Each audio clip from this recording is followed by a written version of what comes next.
नमस्कार। मैं doctor A Choubey, चिकित्सा पदाधिकारी, प्राइमरी हेल्थ सेंटर रामनगर। आज सुबह मेरे एक दोस्त बैंक कर्मी ने मुझे फ़ोन किया। उन्होंने बताया कि उनके यहाँ कोई कर्मी है जो कोविड पॉजिटिव हो गया है, तो ऐसे में सुरक्षा का नियम कैसे बरतें और कैसे अपने आप को सुरक्षित रखें, इसके बारे में जानकारी की मांग की गई। तो मैंने सोचा कि एक वीडियो बनाकर ही इसको डाल देते हैं ताकि आम जनों के भी काम आ सके और लोग भी अपने सुरक्षा और बचाव के उपाय बरत सकें। मैं CWC USA का न्यू और बहुत लेटेस्ट रिसर्च देख रहा था, पढ़ रहा था। उसमें बहुत सारी चीज़ें मुझे बहुत जेन्युइन लगी और जिस साइंटिफिक ढंग से उन्होंने रिसर्च को रिप्रेजेंट किया है वो रियली फैक्ट है और उस चीज़ को फॉलो करने में ही भलाई है और उस रिसर्च को फॉलो करने में ही बचाव के साधन भी है। उस रिपोर्ट के अनुसार एक हेल्दी आदमी को इन्फेक्टेड आदमी से इन्फेक्शन ट्रांसमिट होने के लिए 1000 वायरस पार्टिकल्स का एक्सपोजर होना जरूरी है। कहने का अर्थ है कि अगर 1000 वायरस पार्टिकल्स का एक्सपोजर हमको होगा तभी जाके एक स्वस्थ व्यक्ति कोरोना वायरस से इन्फेक्टेड होगा और ये इन्फेक्शन एक इन्फेक्टेड व्यक्ति ही ट्रांसफर करेगा। अब इस संख्या को हम समझें। इस संख्या को समझने में भी एक राज है। जैसे अगर कोई इन्फेक्टेड आदमी हमारे सामने केवल चुपचाप बैठा है और वो हम सोशल डिस्टेंसिंग का पालन नहीं कर रहे हैं, मास्क का यूज नहीं कर रहे हैं और जो भी बेसिक बचाव के साधन हैं उन तरीकों को हम नहीं अपना रहे हैं, तो जब एक इन्फेक्टेड आदमी हमारे सामने बैठा हुआ रहता है तो उसके हर सांस लेने और छोड़ने पर 20 वायरस पार्टिकल्स निकलते हैं। यानी कि एक आदमी अगर हमसे बात नहीं करता है और हम सोशल डिस्टेंसिंग का पालन नहीं करते हैं, मास्क का यूज नहीं करते हैं, अगर वो आदमी हमारे पास 50 मिनट बैठ गया तो वो हमको इन्फेक्टेड कर सकता है। एक नंबर चीज़। दूसरा नंबर चीज़, बोलने का। अगर कोई इन्फेक्टेड पर्सन हमारे सामने बैठा हुआ है और वो कुछ बातें कर रहा है या कोई गॉसिप हो रहा है, कोई बातचीत हम लोगों के बीच में हो रही है, तो इन्फेक्टेड आदमी के बोलने पर उसके बोलने से जो चीज़ निकलता है उसमें 200 वायरस पार्टिकल्स पर मिनट निकलते हैं। यानी कि अगर हम किसी इन्फेक्टेड आदमी से फेस टू फेस बात कर रहे हैं तो सिर्फ 5 मिनट काफ़ी है हमको इन्फेक्टेड होने में। यानी उससे इन्फेक्शन ट्रांसफ़र होने के लिए हमको सिर्फ 5 मिनट चाहिए। अगर हम 4 मिनट भी बात करते हैं उससे तो वहाँ लो रिस्क है। लेकिन अगर हम एक इन्फेक्टेड पर्सन से 5 मिनट फेस टू फेस बात करते हैं without social distancing, without using mask, then this comes under high risk. उसके बाद आता है coughing and sneezing.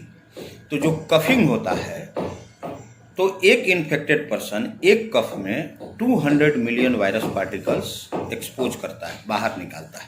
Same condition sneezing के साथ भी होती है कि अगर एक इन्फेक्टेड पर्सन हमारे सामने स्नीज करता है और वो ड्रॉपलेट हमको कांटेक्ट में आ गए या उस ड्रॉपलेट से हम एक्सपोज हो गए तो उसके अंदर 200 मिलियन वायरस पार्टिकल्स होते हैं जो कि सफिशिएंट है आपको इन्फेक्टेड करने के लिए। ये हो गया बेसिक फंडा कि ये इन्फेक्शन कैसे एक इन्फेक्टेड पर्सन से एक हेल्दी पर्सन को ट्रांसफ़र होता है, ट्रांसमिट होता है। उसके पीछे का बेसिक लॉजिक क्या है ये मैंने आपको बता दिया। अब चीज़ें आती हैं इंडोर और आउटडोर एक्टिविटी की।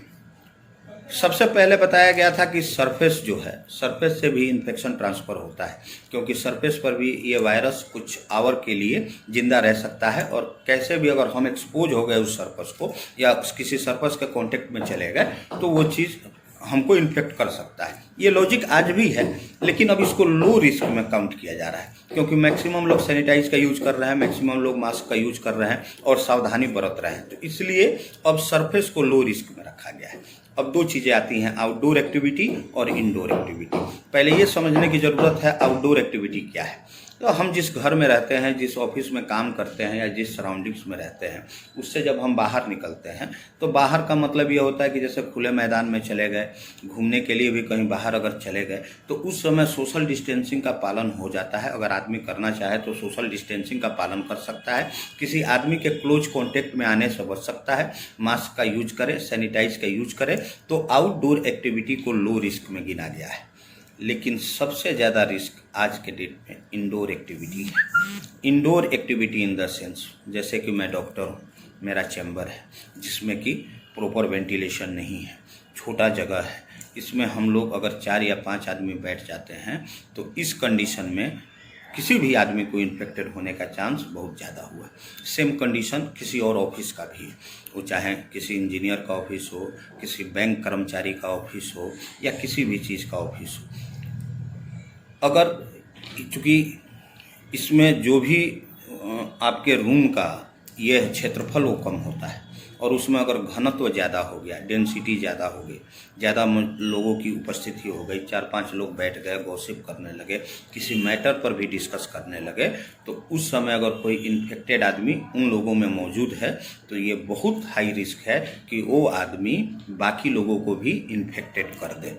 तो अगर काम करना ही है तो ये ध्यान में रहे कि बहुत कम लोगों से एक्सपोजर हो, बहुत कम लोगों को अपने चैम्बर में या अपने ऑफिस में आने दिया जाए, डिस्टेंस कम से कम 6 फीट का होना चाहिए, मास्क का यूज होना चाहिए और बहुत कम देर का कन्वर्सेशन हो, जितना देर जरूरी हो उतना ही देर उस आदमी से कन्वर्सेशन करें, अन्यथा हाथ जोड़ लें कि भैया अभी समय खराब चल रहा है, आप बाहर चलिए, जरूरी बात जो है उतना कहिए और निकलिए। ये सबसे बढ़िया वे है। मैरिज पार्टी, कॉन्फ्रेंस, ये सारे चीज़ हाई रिस्क में आ रहे हैं। रीज़न ये है गैदरिंग बहुत ज़्यादा हो जाती है, चूँकि व्यवस्था करने वाला व्यवस्था उतना सोशल डिस्टेंसिंग के साथ कर नहीं पाता है, तो छोटे से जगह में बहुत बड़ा समूह गैदर हो जाता है। अगर उन बीच में कोई एक आदमी इन्फेक्टेड है तो चांसेस है कि मैक्सिमम लोगों को इन्फेक्ट कर दे, क्योंकि पुरानी बेसिक बातें जो मैंने बताई वो सारी बेसिक बातों का सावधानी यहाँ नहीं बरता जा सकता है। इसीलिए स्कूल को भी हाई रिस्क में रखा गया है। शॉपिंग वगैरह है तो शॉपिंग वगैरह को मीडियम रिस्क में रखा गया है। रीज़न यह है कि लोगों को इतनी समझदारी आ गई है, जानकारी आ गई है, वो लोग कोशिश करते हैं कि भैया मतलब थोड़ा डिस्टेंस ही मेंटेन करें। मैक्सिमम लोग जो मार्केटिंग करने जा रहे हैं मास्क का यूज कर रहे हैं और सैनिटाइजर वगैरह का भी प्रयोग कर रहे हैं, तो इसीलिए उसको मीडियम रिस्क में रखा गया है। हालांकि रिस्क वहाँ भी है लेकिन उसको मीडियम रिस्क में रखा गया है। तो हाई रिस्क जोन में स्कूल हो गए, मैरिज पार्टी हो गया, कॉन्फ्रेंस हो गया, और जो भी ऑफिसेस हैं जिनका डायमीटर वगैरह कम है और वहाँ पे अगर लोगों की गैदरिंग होती है, उन लोगों के इन्फेक्शन होने का चांस होता है। सेम चीज़ घर में भी है। अगर एक वर्किंग पीपल जो बाहर जा रहा है और वो अगर सावधानियों का पालन नहीं करता है और वो इन्फेक्टेड होकर अपने घर जाता है, तो ये भी चांसेस रहते हैं कि उस घर में जो बच्चे हैं, महिलाएं हैं, बुजुर्ग हैं, उनके भी इन्फेक्टेड होने का चांस बन जाता है। तो इस बात का ध्यान रखें कि जितना ज़्यादा हो सके सोशल डिस्टेंसिंग का पालन करें, मास्क का यूज करें, कन्वर्सेशन बहुत कम देर का रखें, 3 से 4 मिनट का कन्वर्सेशन काफ़ी है। अगर कोई ऑफिशियल मीटिंग है, भले ही आपके ऑफिस के इर्द गिर्द ही आपके कर्मचारी उपलब्ध हैं, कोशिश करें कि मोबाइल के थ्रू या जूम ऐप या और भी जो मतलब मीटिंग एप्लीकेशन है उनका यूज करें। कोई अगर आपके चैम्बर में जिसका आना अति आवश्यक है, समय बहुत कम ले, दूरी मेंटेन करें और जो बात है जल्दी करके ख़त्म करें और उसके बाद ही वापस जाना है। एक चीज़ और, कुछ चीज़ों को मैं इसमें जोड़ना भूल गया था, जैसे पब्लिक बाथरूम है, वहाँ भी हाई रिस्क है। पब्लिक बाथरूम भी हाई रिस्क के अंडर में आता है। रीज़न ये है कि कितने लोग यूज करते हैं, वहाँ क्या क्या सफाई का पालन किया गया, वो आदमी खुद सैनिटाइज होता है कि नहीं होता है, ये सारा भी विषय सोचने वाला है। तो जो अभी CWC का नया रिसर्च है उसके मापदंड के अनुसार ये सारी चीज़ें हैं जो अभी इस बीमारी को बहुत ज़्यादा स्प्रेड कर रही हैं। ये जानकारी मैंने आप तक पहुंचा दी। आपका सुरक्षा आपके हाथ में है, जानकारी देना हम लोगों का कर्तव्य है। आप अपनी सुरक्षा बरतें, अपने आप को बचाएं, अपने परिवार को बचाएं, अपने समाज को बचाएं। बहुत बहुत धन्यवाद।